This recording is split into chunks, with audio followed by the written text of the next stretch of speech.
Welcome to this introduction to histology, the first lecture in Breathing Bio's histology series. So, what exactly is histology? Histology can be loosely defined as the study of cells and tissues. In terms of the levels of organization, cells are the basic building blocks of life and join together to form tissues. Tissues associate into organs.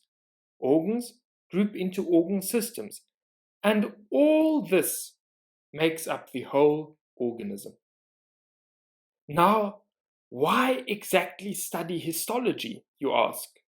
Well, histology is actually very relevant and important, as it is the basis for many fields in the biomedical sciences and medicine. Good knowledge of histology allows one to effectively identify abnormalities known as pathology, for it is only when you know and understand the normal that you can spot the abnormal. This is applicable in histopathology, a field that uses microscopy and nowadays many sophisticated molecular techniques to identify pathologies, which is significant in the diagnosis, treatment, management, and monitoring of disease. Think of an example where histology, and specifically histopathology, would be really important. Yes, you guessed it, oncology, or the study of cancers. Here, looking at cells under a microscope is crucial in staging the cancer. Are we dealing with epithelium or with connective tissue tumors? Then, are the cells normal or abnormal? If abnormal, are they well differentiated or poorly differentiated? In other words, do they look like normal cells or do they seem very abnormal and wild looking? Almost like a cake that was far too hastily made, all over the place and not looking great at all. Next, is it malignant or benign? Malignant being invasive and highly proliferative, meaning it multiplies very quickly, and benign being non-invasive, with the general better prognosis, better outcome. But importantly, there are many, many more questions, and all of these can only be answered using a solid, well-grounded knowledge of histology. Obviously, oncology is not the only field. Many other fields need good knowledge of histology, including forensic pathology, a useful tool to answer questions about a patient's cause of death, solving crimes, and many, many more applications. Now, microscopy is obviously very important in the field of histology, and nowadays, molecular techniques such as immunohistochemistry and many others are becoming more and more important to visualize the incredible world of cells and tissues making up the human body.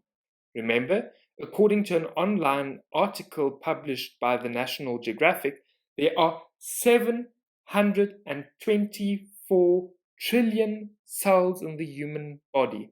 That is 724 with 12 zeros, or 7.24 times 10 to the power of 14 in scientific notation.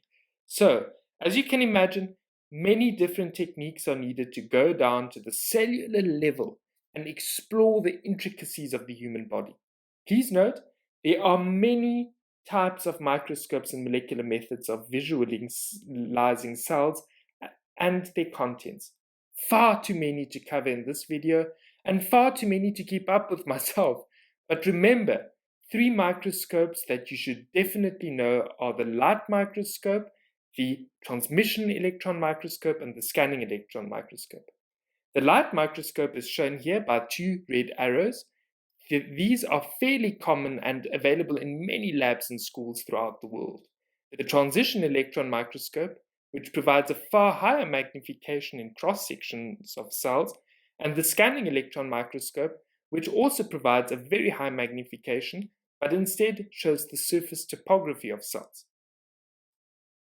Then, there are numerous types of stains used as part of the embedding process to allow us to visualize cells underneath the microscope.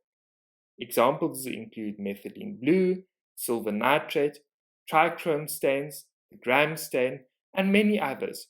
The most common type of stain you'll most likely encounter in histology is without a doubt hematoxylin and eosin, also known as H&E.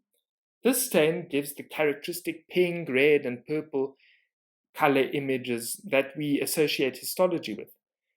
Important to know is that eosin is acidic and negatively charged, therefore staining basic or positively charged structures red, pink, often including proteins.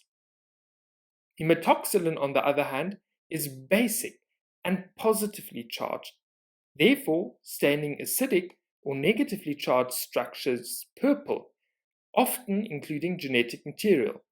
That's why in specimens stained with H&E, the nucleus containing genetic material appears darker, in contrast to the surrounding eosinophilic proteins of the cytoplasm, which stain reddish pink. So, that was a very quick introduction to histology. Any questions are welcome in the comment section down below. In the next video, we look at the histology of different blood cells, and I really do hope you enjoy going on this journey with us. Please support the channel by liking and subscribing. Until next time, all the best.